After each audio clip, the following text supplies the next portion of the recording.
Les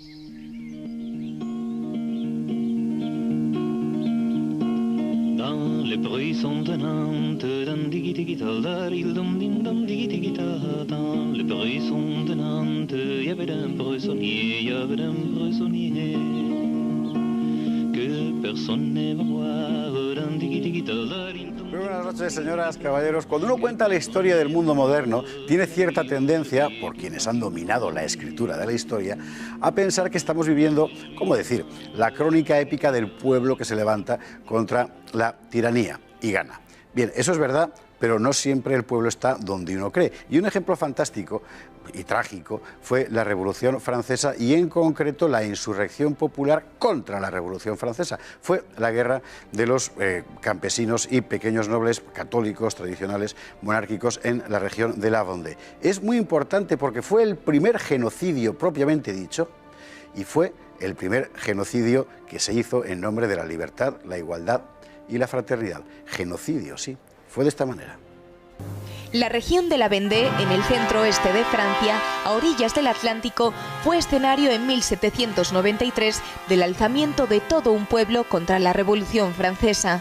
El régimen de terror impuesto por los jacobinos quiso efectuar una leva de soldados al tiempo que intensificaba su persecución religiosa contra los sacerdotes fieles. Los vandeanos se alzaron como un solo hombre y un ejército de campesinos, liderado por sus señores, se unió bajo el grito "por Dios y por el rey" contra el totalitarismo jacobino. Fue una guerra del mundo tradicional, el de los campesinos y la pequeña nobleza agraria, contra el mundo moderno, el mundo de la burguesía revolucionaria. Una guerra que duraría 3 años, hasta la aniquilación de las huestes contrarrevolucionarias y la aplicación del que se considera primer genocidio de la historia moderna contra la población civil. La causa del levantamiento del pueblo vandeano no fue solo política, sino también religiosa. La Constitución Civil del Clero, dictada en Francia en 1790, hacía forzosamente a los sacerdotes católicos funcionarios estatales, desvinculándolos de Roma. Comenzaba así una persecución religiosa progresivamente enconada. Hostigado por la represión republicana, prohibidas sus tradiciones religiosas, constreñido a la clandestinidad, el pueblo vandeano, de onda arraigamente católica, se levantó espontáneamente contra la opresión en 1793, organizándose para sostener una guerra a muerte, con la suficiente pericia como para infligir severas derrotas y poner en jaque a los ejércitos republicanos hasta que estos, por la fuerza del número y las armas, lo abatieron definitivamente a sangre y fuego. Los episodios de la represión jacobina son de una crueldad espeluznante. El número de civiles asesinados supera los 100.000, sin contar las bajas en combate que ascienden a 40.000. Durante 25 años, la región permaneció prácticamente deshabitada. Fue efectivamente el primer genocidio de la historia, perpetrado en nombre de la libertad, la igualdad y la fraternidad. Fue terrible. Buena parte de las imágenes que ustedes han visto corresponden a una película, The War of Vendée, fabricada, elaborada por suscripción popular, protagonizada por niños. Por eso había tantos niños en las escenas. Y la hemos escogido porque si algo tuvo la guerra de la Vendée es que fue efectivamente una insurrección popular. Fue el pueblo el que se levantó. Alberto Bárcena, muy buenas noches de nuevo. Noches. Bienvenido a Tiempos Modernos, el que se levantó contra el régimen opresivo de la revolución. Fue el pueblo. Se ha querido presentar como una revuelta aristocrática en la Francia de la Revolución. Que también la hubo, pero en otros lados. Bueno, toda Francia ardió. De Claro. hecho, de 80 departamentos que acababa de crear la Revolución, se levantaron 65 Sí. contra el gobierno de París. Y fueron aplastados. Ahora, en ningún sitio hubo una resistencia tan enconada y tan bien organizada como en el oeste francés. No solo la Vendée, son regiones como Anjou, Poitou, hasta una parte de Bretaña, es mucho más amplio. Ya el gobierno de entonces habló de la Vendée para reducir el territorio y dar la impresión de que era una cosa muy local. No era tan local.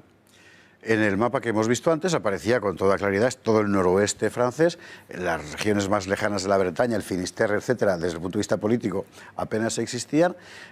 Lo interesante es que era un territorio que geográficamente, orográficamente no se presta mucho a ello, porque no es como España, donde tienes un lugar apto para el maquis en cualquier parte, allí no, aquello es muy llano. Sin embargo, aparecen milicias populares generalmente sin armas por todas partes y obtienen las armas con soldados republicanos que desertan, que es interesante, y luego en sus victorias, que son victorias a machetazos. Y fabricando armas pues con las hoces, dándoles la vuelta, atadas a un palo. Vamos, todo muy rudimentario, con lo que tenían a mano, ¿no? Y son ellos quienes van a las casas de los nobles a pedirles que se pongan al mando de la rebelión y consiguen tener un ejército que puso en jaque al republicano en más de una ocasión. Quizás hay que subrayar las razones del levantamiento, Sí, claro. es decir, lo tiránico del régimen revolucionario. Al principio no había habido problema con la revolución. Ellos mismos en la Vendée pensaban que podían venir cambios positivos. El problema empieza sobre todo con la cuestión religiosa. Cuando empiezan a llevarse a los curas que llamaban refractarios, porque no habían querido jurar esa constitución civil que los convertía en funcionarios, es decir, no habían querido desvincularse de Roma, sino todo lo contrario, siguiendo además el dictamen del Papa, y les empiezan a traer curas juramentados a los que no aceptan. Y ahí empieza ya la rebelión popular, el grito de la bandera, devolvednos a nuestros buenos curas. Y claro, de eso nada, cada vez llegaban más de los otros, que no iban a misa de esos nadie, y se ve muy bien, por toda la documentación, que es una revuelta sobre todo religiosa. Y ese es el nervio central del libro de Alberto Bárcena sobre la guerra de la Vendée, que es precisamente, se subtitula precisamente Una cruzada en la revolución. Constatado que se trata de algo más que una rebelión episódica, París toma determinaciones. Y las determinaciones que toma son conscientemente criminales, porque es una guerra de exterminio. Arrasar la Vendée. Las órdenes del Comité de Salud Pública son las de arrasar la Vendée. Y los generales republicanos que están allí destacados informan de haber matado mujeres y niños con gran jactancia, porque era como demostrarle al gobierno que habían cumplido las instrucciones de forma precisa. Pero uno de ellos incluso le dice al comité que se moje y que aclare que le dan orden de acabar también con las mujeres y los niños. Porque él dice, esto a la larga me puede repercutir a mí. O sea, lo que estoy haciendo en la Vendée, quiero tener una cobertura legal. Y se las dan. Le dan la cobertura diciéndole, sabemos que tus intenciones son puras, sigue adelante. Y la masacre de niños y mujeres es verdaderamente pavorosa. Esto es muy importante porque matanzas en la historia de Europa ha habido siempre, pero, ¿cómo decir?, matanzas técnicas organizadas es la primera vez que aparece. Y en este caso concreto, el gobierno de París aprueba el sistema de despoblación de Babeuf, con un asesino de masas que se llama Carrier, en Nantes concretamente, y es el modelo del exterminio físico, literal, mecánico de toda la región. Los ahogamientos en el Los Loira, ahogamientos, por ejemplo. como lo llamaban, que además era muy barato, era meter a la gente maniatada, gente, vamos, de cualquier edad, de los dos sexos, niños, todo, meterlos en barcazas a las que previamente habían roto el fondo y ahogarlos en el río. Iban seguidos de pequeñas embarcaciones, por si alguno lograba desatar y se salía a la superficie, los remataban a sable. Pero en realidad luego se detectaron nada menos que 28 puestos de ahogamiento. O sea que fue muy sistemático y no fue un experimento que hicieran...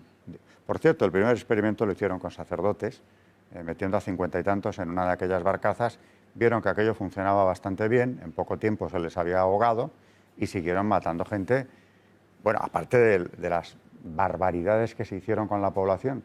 Otro de los informes que llega a París es el de un funcionario que dice, hemos eliminado a 3.000 mujeres en Le Pont de Sé, pero antes ellas tiraron a sus hijos al agua.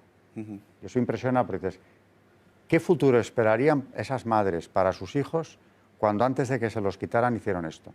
Claro, luego más adelante ves que en algunas localidades uno de los generales de la Revolución las asaba en hornos de pan con los niños. Es una cosa muy tremenda. Aparecen los usos negros, aparecen las llamadas bodas revolucionarias que consistía en atar hombre y mujer y sumergirlos en el agua, boda porque eran de distinto sexo ambos. Y al final lo que aparece, aparte de una mecánica criminal realmente asombrosa, es la voluntad, insisto, técnica de despoblar un lugar, de que no quede nadie. Ni nada. Ni nada, efectivamente. Y lo consiguen. Llegaban con combustibles porque las órdenes de París eran quemar todo lo que fuera susceptible de arder. Casas, bosques, prados, hasta la retama, porque especifican todo lo que puede arder hay que quemarlo. Así quedó la zona, claro. Es asombroso porque este episodio, objetivamente, cuantitativamente y cualitativamente, es mucho más grave que el terror de París, por ejemplo. Sin embargo, es un tema que se pasa siempre, en fin, muy por encima, hace falta mucho valor para tocarlo.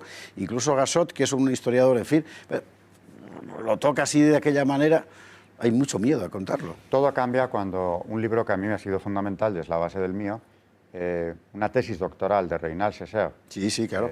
que es el que sacó adelante. Es el clásico, efectivamente. La Vendée vengada, porque dice que la Vendée fue primero masacrada y luego olvidada a propósito, ¿no? Y los datos que publica Césaire en esa tesis son tan tremendos que ya cuando iba a publicar la tesis, que fue en el 85, o sea, en vísperas del segundo centenario, le amenazan, le adulan, intentan por todos los medios que ese libro no salga, y uno de los que estaba en su tribunal, el historiador Sony, Sí, que es su principal valedor, efectivamente. le dice que sepas que si esto sale, te encontrarás con verdaderos orfebres en la materia para que tú no hagas una carrera académica, cosa que ocurrió. Pero ahí está el libro y es documentación, fuentes primarias. Lo que él utiliza son las fuentes de la Vendée. Sony, por cierto, que es uno de los fundamentales develadores de la leyenda negra española, es un historiador de primer nivel. Bregeon saca inmediatamente después Carrier y el terror nantés, lo cuenta todo, se contó y por así decirlo es como si se hubiera contado y se acabó. Y ya no vuelve otra vez el asunto, no vaya a ser que... Los propios franceses lo conocen muy mal, el episodio de la Vendée. Y eso lo sé de primera mano porque me lo han contado, bueno, parientes y amigos franceses. Tienen una idea muy nebulosa de lo que... Hombre, que hubo una revuelta, una pequeña guerra civil, pero el genocidio no lo conocen. Qué cosa más interesante. Pues aquí estamos precisamente para eso. Y si usted quiere saber más, pues este libro del profesor Bárcena, La guerra de la Vendée, una cruzada en la revolución, es extraordinario porque tiene lo fundamental de los sucesos y los datos, insisto, objetivos. En fin, es un trabajo de historia, de historiador, que se necesitan para conocerlo. La moraleja política es que el mundo de la libertad y de la democracia empieza con un genocidio absolutamente abominable. Abominable. De una crueldad extrema y de una injusticia, y desde luego con esa connotación de persecución religiosa muy clara, porque yo he visto penas de muerte, por ejemplo, por descubrir en la casa de una vendedora que fue ejecutada pan de oblea, lo que le hacía sospechosa de que allí se hubiera celebrado una misa. Y sin más, fue ejecutada. A los que morían por cuestión religiosa, en la sentencia se les condena por fanatismo o fanatismo invencible. Fanatismo invencible. Qué impresionante. En fin. Bueno, insisto, con esto se inaugura la modernidad, con un regicidio, el de Luis XVI en el Cadalso en París, y con un genocidio propiamente dicho, técnico, moderno enteramente, que es esta matanza del pueblo, opuesto a la Revolución Francesa en la Guerra de la Vendée. Alberto Bárcena, muchísimas gracias y volveremos a contar contigo en alguna ocasión aquí en Tiempos Modernos. Nos harás ese honor. Encantado. Muchísimas gracias y a todos ustedes muy buenas noches. Gracias por acompañarnos un día más aquí en Tiempos Modernos.